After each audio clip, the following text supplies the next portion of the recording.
Hello, அஸ்ஸலாமு அலைக்கும். இன்றைக்கி நாம் புலாவ் செஞ்சு காட்ட போகிறேன். அதாவது போன வாரம் நான் மட்டன் குருமா செஞ்சேன். அதுக்கு வச்சு சாப்பிட்றதுக்கு இந்த புலாவ் ரொம்ப நல்லாயிருக்கும். அதுதான் நான் இப்போ புலாவ் செஞ்சு காட்டலாம் அப்படின்ட்டு இருக்கேன். அதுக்கு முன்னாடி ஒரு சின்ன விஷயம் சொல்லிக்கிறேன். உங்கள் வார்த்தைகளை கவனமுடன் தேர்ந்தெடுத்து மற்றவர்களிடம் மரியாதையுடன் பேச கற்றுக்கொள்ளுங்கள். இழிவான மொழியை தேர்ந்தெடுத்து பயன்படுத்தாதீர்கள். ஓகே, நாம் இப்போது சமையலுக்கு போகலாம். நான் ரைஸ் குக்கரில் செய்ய போகிறேன். நான் இது 1 கிலோ அரிசி எடுத்திருக்கேன், பாஸ்மதி அரிசி. அதை நான் ஒரு 20 நிமிஷம் ஊற வச்சுட்டு இதில் போட்டு வச்சுருக்கேன். இதில் 1 கிலோவுன்னா இந்த கிளாஸில் 5 கிளாஸ் அரிசி. அதாவது 1 கிலோ அப்படின்னா இந்த கிளாஸில் 5 கிளாஸ் போட்டோன்னா 1 கிலோ அரிசி. நான் இந்த கிளாஸில் தான் அளந்து போட்டிருக்கேன். இப்போது நான் இதில் என்னென்ன தண்ணி ஊற்றிருக்கேன் அப்படின்னா 1 கிளாஸ் கம்மி பண்ணிட்டேன். இப்போ 5க்கு நம்ம 10 ஊற்றணும், ஆனால் நான் 9 தான் ஊற்றிருக்கேன். 1 கிளாஸ் கம்மி பண்ணி. எப்போதுமே பாஸ்மதி அரிசிக்கு 1 கிளாஸ் கம்மியாக வச்சா போதும். அதாவது நீங்கள் இப்போ 4 கிளாஸ் வச்சிங்க அப்படின்னா 8 கிளாஸ் தண்ணி ஊற்றணும், ஆனால் 7 கிளாஸ் தண்ணி ஊற்றினா போதும் பாஸ்மதி அரிசிக்கு. ஓகேங்களா? அந்த மாதிரி கணக்கு பண்ணுங்கள், அப்போ தான் ரொம்ப நல்லாயிருக்கும் அந்த அரிசி. ஓகேங்களா? இப்போ நான் எப்படி செய்யுதுன்னு சொல்லிட்டு காமிக்கிறேன். இப்போ தாளிக்கலாம். ஓகேங்களா? நான் இப்போ இதில் 5 டேபிள் ஸ்பூன் எண்ணெய் ஊற்றிருக்கேன். இதில் இப்போது 4 பட்டை, 10 கிராம்பு, 6 ஏலக்காய் எடுத்திருக்கேன் 1 கிலோவுக்கு. இதுதான் கரெக்ட் கணக்கு. ஓகேங்களா? நம்ம இதில் போட்டுக்கலாம்.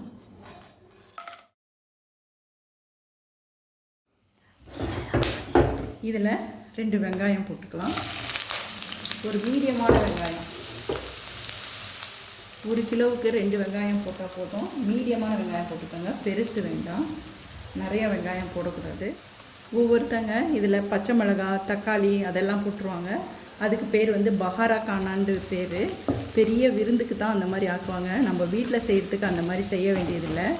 இதுதான் ரியல் நெய்ச்சோறு புலாவ் அப்படின்னு சொல்லுவாங்க. இந்த வெங்காயம் ரொம்ப வணங்கக்கூடாது, கொஞ்சம் கண்ணாடி பதம் வந்தால் போதும், இல்லைன்னா சாப்பாட்டோட கலர் மாறிடும். நம்ம இப்போ இதில் 2 table spoon ginger garlic paste எடுத்துக்கலாம். நான் இதில் 3 டேபிள் ஸ்பூன் தயிர் ஊற்றிருக்கேன். இதோட கொத்தமல்லி கீரை போட்டுக்கலாம். ஒரு கைப்பிடி கொத்தமல்லி கீரை போட்டிருக்கேன். இது தயிர் ஏன் சேர்க்குறோம் அப்படின்னா சாப்பாடு சாஃப்டாக இருக்கும், அப்புறமா ஒயிட்டாக இருக்கும். அதுக்காக தான் நம்ம இந்த தயிரை சேர்க்குறோம். இதில் நீங்கள் புதினா கூட போட்டுக்கலாம், கொஞ்சமாக போட்டுக்கோங்க. கொத்தமல்லி போட்டால் தான் ரொம்ப நல்லாயிருக்கும். ஒரு 4-5 புதினா போட்டால் போதும், ரொம்ப இல்லாட்டா டாமினேட் பண்ணோம், புதினா வாசமே தான் அடிக்கும். இது கொத்தமல்லி போட்டிங்கன்னா ரொம்ப நல்லாயிருக்கும். ஓகே, நான் இப்போ இதை ரைஸ் குக்கரில் ஊற்றிடுறேன். ஓகேங்களா? இந்த எண்ணெய் பிரிஞ்சு வந்தோடனே நம்ம ரைஸ் குக்கரில் அந்த சாப்பாட்டில் ஊற்றிடலாம். ஆஃப் பண்ணிட்டேன் அடுப்பை. இப்போ அதில் போட்டுக்கிறேன். இப்போது நம்ம இதை ரைஸ் குக்கரில் ஊற்றிடலாம்.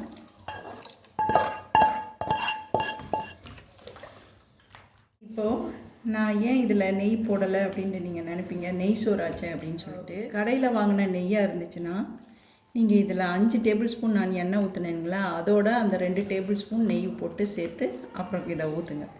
நான் வீட்டில் போடுற சாப்பாட்டு நெய், அதாவது சாப்பாட்டில் போட்டு பிசைஞ்சு சாப்பிடுவோம்ல, அந்த மாதிரி பியூர் நெய்யாக இருக்கிறதுனால நான் அதை சூடுபடுத்தலை. இதில் நான் 2 டேபிள் ஸ்பூன் நெய் இதில் விட்டுக்க போகிறேன். இப்போ இதிலே விட்டுட்டு நான் இதை மூடி வச்சு குக் பண்ண போகிறேன். இப்போது அந்த மாதிரி நான் உங்களுக்கு செஞ்சு காட்டுறேன். அப்புறம் இன்னொன்று சொல்லணும், ஜிஞ்சர் கார்லிக் பேஸ்ட் நீங்கள் இதுக்கு ஃப்ரெஷ்ஷாக அரைச்சி செய்யுங்க, ரொம்ப டேஸ்டியாக இருக்கும். அந்த மாதிரி செஞ்சு பாருங்கள். அப்புறம் பட்டை கிராம்பு தீஞ்சிடக்கூடாது, லேசான சூடு வச்சு அதில் போட்டு எடுத்துருக்கணும். அப்போ தான் நல்லா வாசமாக இருக்கும். போட்ட உடனே சரண்டு அப்படி வெடித்து ரொம்ப தீஞ்ச மாதிரி ஆயிடுச்சுன்னா இதோட வாசம் நல்லா இருக்காது. இதுக்கு நான் 5 கிளாஸுக்கு 5 டீஸ்பூன் உப்பு போட்டிருக்கேன். இப்போ நான் இதில் நெய் போட்டுட்டு நான் உங்கள்கிட்ட காமிக்கிறேன். நான் இது வீட்டில் செஞ்ச நெய், சாப்பாட்டில் போட்டு பிசைஞ்சு சாப்பிட்ற நெய். அதனால் நான் இப்போது இதில் 2 டேபிள் ஸ்பூன் நெய் ஊற்றுறேன்.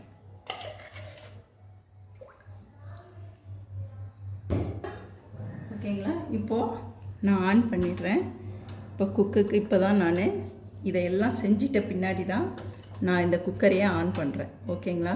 இது நீங்கள் சும்மா இப்போ ரைஸ் குக்கரில் செய்யலை, சும்மா சட்டியிலே செய்கிறீங்க அப்படின்னா இந்த ப்ராசஸை செஞ்சு அதுக்கப்புறமா இந்த 9 கிளாஸ் தண்ணி ஊற்றிட்டு அப்புறமா இந்த அரிசியை போடுங்க, கொதிக்கும் போது போடுங்க. ஓகேங்களா? இப்போ நான் இதை மூடிடுறேன். இப்போ குக் அமுத்திட்டேன். ஓகே, இப்போது இது குக் ஆனோன்னு நான் உங்கள்கிட்ட காமிக்கிறேன். இன்னொரு விஷயம் இதில் சொல்லிக்கிறேன். இது வார்முக்கு வரக்கூடாது. வார்முக்கு வர்றதுக்கு முன்னாடியே தண்ணி ஆன உடனே நம்ம ஆஃப் பண்ணிடணும். ஏன்னா வார்ம் வந்துச்சு அப்படின்னா கீழே அப்படியே கொஞ்சம் லேசாக செவந்த மாதிரி ஆகிடும் சாப்பாடு. அதனால் தண்ணி ஆன உடனே இந்த குக்கரை ஆஃப் பண்ணிவிடுங்க. அப்படி ஆஃப் பண்ணிட்டீங்கன்னா அந்த சூட்லேயே அது தம்மல் ஆகிடும். ஓகேங்களா? அது மாதிரி நீங்கள் ட்ரை பண்ணி பாருங்கள். அப்புறமா நீங்கள் ஒரு வேளை சட்டியில் வச்சிங்க அப்படின்னா கீழே தோசைக்கல் வச்சு மெதுவாக வேகமாக ஒரு 2 நிமிஷம் வச்சுட்டு மெதுவாக வச்சுக்கோங்க.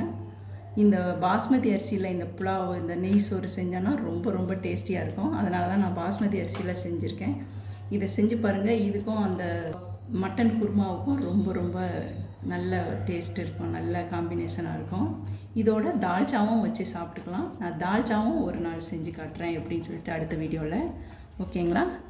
இப்போது எப்படி இருக்குதுன்னு பாருங்கள். ஓகேங்களா? சாப்பாடு எப்படி செஞ்சு வருதுன்னு சொல்லிட்டு இப்போது நாம் இதை திறந்து பார்க்கலாம். நம்மளோட சாப்பாடு ரெடி ஆகிடுச்சு, தண்ணி ஆயிடுச்சு. அதனால் நம்ம இப்போது வார்ம் ஆகிறதுக்கு முன்னாடியே இதை ஆஃப் பண்ணிவிடுவோம். தம்மல் ஆன பின்னாடி நான் உங்கள்கிட்ட காமிக்கிறேன். 10 நிமிஷம் சென்று அப்புறம் திறந்துடலாம். நம்ம சாப்பாடை திறக்கலாம். தம்மல் ஆயிடுச்சு நம்ம சாப்பாடு. இப்போது இதுலேருந்து இந்த பட்டையெல்லாம் எடுத்துடலாம். இங்கே பாருங்கள், மேலே வந்துருச்சு எல்லாம் அப்படியே மிதந்து. அது எல்லாத்தையும் தனியாக எடுத்து வச்சிடலாம். சாப்பிடும் போது வாயில் படாமல் இருக்கும். பாருங்கள், ஏலக்காய் எல்லாத்தையுமே எடுத்து இப்போது நான் சாப்பாடை எடுத்து காட்டுறேன் உங்களுக்கு எப்படி இருக்குன்னு சொல்லிட்டு.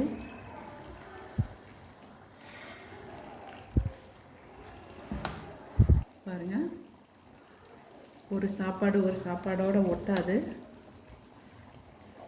பொலண்டே இருக்கும். இதுதான் ரியல் புலாவு. நான் இதை சர்வ் பண்ணி உங்கள்கிட்ட காட்டுறேன். நம்மளோட சூப்பரான புலாவு ரெடி ஆகிடுச்சு. அதாவது நெய்ச்சோறு ரெடி ஆகிடுச்சு.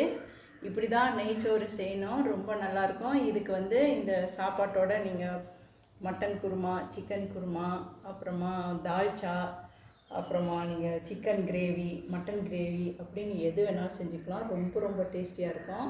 நான் அடுத்ததாக இந்த புலாவுக்கு மேட்சான தால்ச்சா செஞ்சு காமிக்கிறேன்.